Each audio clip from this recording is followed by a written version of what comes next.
അരുളാനായി തൊഴുന്നേ കലിയുഗ ദോഷങ്ങളകലാനായി. നമസ്കാരം. ഇന്ന് നമ്മോടൊപ്പം ഉള്ളത് കേരളത്തിൽ അറിയപ്പെടുന്ന ഒരു കലാകാരിയാണ്. പുരുഷന്മാർ മേധാവിത്വം സ്ഥാപിച്ചിരുന്ന ഇടയ്ക്ക എന്നൊരു വാദ്യം, ആ വാദ്യം ഇന്ന് ഉപയോഗിക്കുന്ന ഒരു വനിത കൂടെയാണ്.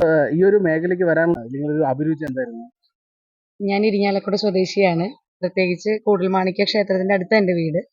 അപ്പോൾ പണ്ട് തൊട്ടേ വാദ്യങ്ങൾ വായിക്കുന്നതൊക്കെ അങ്ങനെ ഇഷ്ടമാണ്. ചെറുപ്പത്തിൽ കൂടൽമാണിക്യത്തിൽ തൊഴാൻ പോകുമ്പോൾ ഇടയ്ക്കാണ് അവിടെ കാണാറ്. അപ്പോൾ ഇടയ്ക്ക എന്നും അത്താഴപൂജയ്ക്ക് നമ്മൾ ചെറുപ്പത്തിൽ പോകാറുണ്ട്.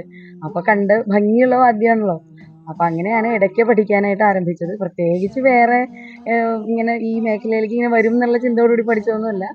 ഇടയ്ക്ക കണ്ടിഷ്ടമായിട്ടാണ് പഠിക്കാൻ തുടങ്ങിയത്. അപ്പോൾ ആ സമയത്ത് അങ്ങനെ അധികം പെൺകുട്ടികളൊന്നും ഇല്ല. പക്ഷെ എൻ്റെ ആശാൻ അങ്ങനെ കുഴപ്പമൊന്നും ഉണ്ടായിരുന്നില്ല. അങ്ങനെ പഠിച്ച് എന്നിങ്ങനെ പാടിപ്പാടി അച്ഛനാണ് കൂടുതലും ഈ രചിച്ചത്, കാരണം കുറെ പാട്ടുകളൊക്കെ അച്ഛൻ രചിച്ച കീർത്തനങ്ങളും ഞാൻ പാടാറുണ്ട്, അല്ലാത്തതും പാടാറുണ്ട്. സോപാന സംഗീതത്തിൽ നമുക്ക് ഒരു പരിധി വരെ ഒരുപാട് പാട്ടിന്റെ സെലക്ഷൻ ഉണ്ടോ ചോദിച്ചാൽ ഇല്ല.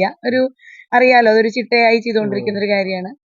സാധാരണ വർണ്ണനകളായിരിക്കും, ഇങ്ങനെ കേശാദിപാത വർണ്ണനകളോ നമ്മൾ ഭഗവാനെ കാണാത്ത ആ കുറച്ച് സമയം പാട്ടിലൂടെ കാണിച്ചു കൊടുക്കുക എന്നുള്ളതാണ്. അപ്പോൾ അത്തരത്തിലുള്ള കീർത്തനങ്ങൾ പലരും എഴുതി എനിക്ക് അയക്കാറുണ്ട്. എൻ്റെ അച്ഛനും എഴുതാറുണ്ട്. എല്ലാം പാടാറുണ്ട്, പറ്റണ പോലെ പാടാറുണ്ട്. എന്തായാലും ഈ ഒരു മേഖലയായിട്ട് വലിയ രീതിയിൽ മുന്നോട്ട് പോകാൻ തന്നെയാണ് താല്പര്യം.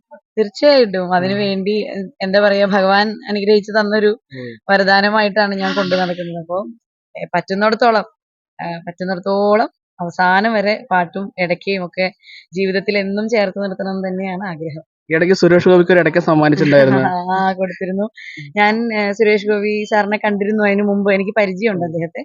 അപ്പൊ ഒരു വട്ടം ഇങ്ങനെ കണ്ടപ്പോൾ ഒരു മിനിയേച്ചർ ഗിഫ്റ്റ് ചെയ്തിരുന്നു. അപ്പൊ അതിനുശേഷമാണ് വലിയ ഇടയ്ക്ക കൊടുത്തത്. അപ്പൊ അദ്ദേഹം പാടുന്ന ആളാണല്ലോ. അപ്പൊ സാധാരണ വലിയ ഇടയ്ക്ക അല്ലെങ്കിൽ നമ്മളൊരു വാദ്യോപകരണം അത് മെയിൻറ്റെയിൻ ചെയ്യണം, അല്ലെങ്കിൽ ഉപയോഗിച്ചില്ലെങ്കിൽ അതിന് തോല് കൊണ്ട് ഉണ്ടാക്കുന്നതല്ലേ. അപ്പൊ അതിനൊരു ബുദ്ധിമുട്ടൊക്കെ വരും. പക്ഷെ ഇദ്ദേഹത്തിന് അങ്ങനെ എനിക്ക് കൊടുക്കാൻ, ഞാൻ ആദ്യം മിനിയേച്ചർ കൊടുക്കാനുള്ള കാരണം അതായിരുന്നു. തിരക്കുള്ള ആളാണല്ലോ, അപ്പൊ ഇനി പറ്റുമോ ഇല്ലയോ. പക്ഷെ അദ്ദേഹത്തിന് അതിലൊരു സംശയമൊന്നും ഉണ്ടായിരുന്നില്ല. വളരെ സന്തോഷപൂർവ്വം അങ്ങനെയാണ് ഞാൻ അദ്ദേഹത്തിന്റെ ഒരു എന്താ പറയാ ആ മണ്ഡല അല്ലെങ്കിൽ പര്യടനത്തിന്റെ സമയത്തായിരുന്നു. അതെ, ജയിച്ച് ആദ്യമായി, ഞാൻ തൃശ്ശൂർ സ്വദേശിയാണ്, ഞങ്ങളുടെ MP ആണ്. അപ്പോൾ ജയിച്ചിട്ട് ആദ്യമായി വടക്കുന്നാഥൻ മൈതാനിയിൽ നമ്മുടെ തെക്കിൻകാട് അവിടെ വന്നപ്പോൾ കൊടുത്തതാണ്. ഇടയ്ക്ക് ഒരു പ്രത്യേകത എന്താ വെച്ചാൽ നമുക്ക് ഇടയ്ക്ക് നിലത്ത് വെക്കാൻ പാടില്ല എന്നൊക്കെ ഐതിഹ്യമുണ്ട്. അപ്പൊ അതിന്റെ ഒരു പ്രത്യേകത എന്താണെന്ന് വെച്ചാൽ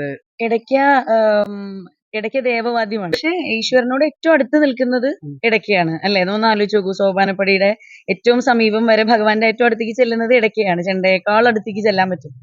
അപ്പോ അതിന്റെ പ്രത്യേകത എന്താ വെച്ചാൽ, സയന്റിഫിക്കലി പറയുകയാണെങ്കിൽ എന്താ നിലത്ത് വെക്കാൻ പാടില്ലെന്ന് വെച്ചാൽ, വളരെ നൈസ് തോലാണ്. ചെണ്ടയ്ക്ക് ഇത്തിരി കൂടി കട്ടിയുള്ള തോലാണ്.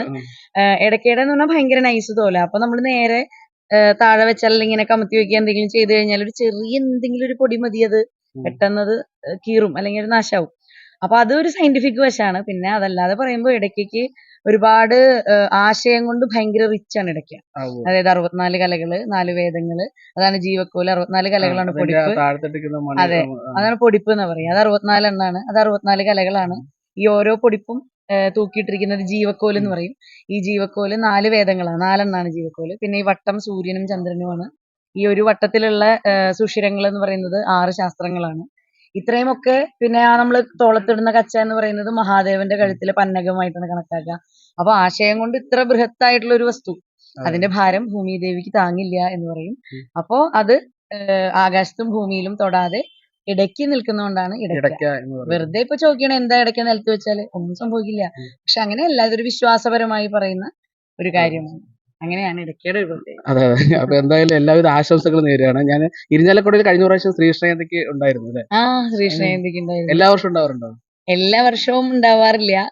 അവിടെ കുറച്ച് നാള് മുടങ്ങി കിടക്കുകയായിരുന്നു. പിന്നെ നമ്മള് കുറച്ച് കൂട്ടുകാരൊക്കെ കൂടി അത് കഴിഞ്ഞതിന്റെ മുമ്പത്തെ വർഷം അതൊന്ന് മീൻസ് വീണ്ടും തുടങ്ങി. പിന്നെ കഴിഞ്ഞ വർഷം ഗംഭീരമായിട്ട് നടത്തി.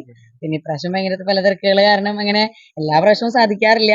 എന്നാലും അവിടെ ഗംഭീരമായിട്ട് ശ്രീകൃഷ്ണജയന്തി. കൃഷ്ണഭക്തിയാണോ? പിന്നെ ഗുരുവായൂരപ്പനാണെല്ലാം. അതല്ലേ. ഓക്കെ. അപ്പൊ ഗുരുവായൂരപ്പന്റെ ഒരു വലിയൊരു ഭക്തിയാണ്. അതെ. ഞങ്ങള് ഗുരുവായൂരപ്പൻ, അതുപോലെ കൂടൽമാണിക്യ സ്വാമി ഞങ്ങളുടെ എന്റെ വീടിന്റെ അടുത്ത് വളരെ അടുത്ത് തന്നെയാണ്, എന്നും പോകുന്ന അമ്പലമാണ്. അപ്പൊ കൂടൽമാണിക്യ സ്വാമിയും വൈഷ്ണവമൂർത്തി തന്നെയാണ്, ചതുർബാഹു ഒക്കെ ആയിട്ടുള്ള. നമുക്കെല്ലാം കൃഷ്ണനായാലും എല്ലാവരെയും അങ്ങനെ തന്നെയാ, എവിടെ പോയാലും ഭഗവാനെ കൃഷ്ണ നാരായണത് തന്നെ. അപ്പൊ എന്തായാലും വളർന്നു വരുന്ന ഈ ഒരു കലാകാരിക്ക് എല്ലാവിധ ആശംസകളും നേരുകയാണ്. അപ്പൊ ഈ ഒരു കേരളത്തിലെ സംബന്ധിച്ചിടത്തോളം കലാകാരികൾ ഇതിലേക്ക് എത്തിയിട്ടില്ല പൊതുവെ. ഇപ്പോ അതായത് അതിലെനിക്ക് വളരെ അഭിമാനമുള്ള ഒരു കാര്യം എന്താ വെച്ചാൽ, ഞാൻ ഈ കോവിഡിന്റെ സമയത്ത് ആണ് നമ്മൾ ഇത്ര പോപ്പുലർ ആയത്. കാരണം ആ സമയത്ത് ഫേസ്ബുക്ക് ലൈവ് ഒക്കെ തുടങ്ങി, സോഷ്യൽ മീഡിയ ഞാൻ അപ്പോഴാണല്ലോ. കാണാറുണ്ട്, ലൈവ് കാണാറുണ്ട്. അതിനു മുമ്പ് പ്രോഗ്രാം ഒക്കെ ചെയ്യുന്നുണ്ടെങ്കിലും അധികം ആളുകൾക്കൊന്നും അറിയില്ല, നമ്മളുടെ ആ ഭാഗത്തുള്ളവർക്കൊക്കെ അറിയുള്ളൂ.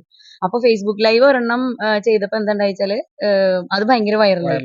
പിന്നെ ഞാൻ തന്നെ ഒരു 200-ൽ കൂടുതൽ പേജിൽ ലൈവ് ചെയ്തിട്ടുണ്ട് ആ സമയത്ത്. ഗൂഗിളൊക്കെ സെർച്ച് ചെയ്ത് നോക്കി കഴിഞ്ഞാൽ 100 അമ്പലങ്ങളിലൊക്കെ ഇപ്പൊ പരിപാടി കഴിഞ്ഞു. 100-ൽ കൂടുതൽ അമ്പലങ്ങളിൽ കഴിഞ്ഞു. ഇപ്പൊ 4ാമത്തെ സീസണായി. 100അല്ല, ധാരാളം ക്ഷേത്രങ്ങളിൽ ഭഗവാന്റെ അനുഗ്രഹം കൊണ്ട് എനിക്ക് പോകാൻ പറ്റാറുണ്ട്.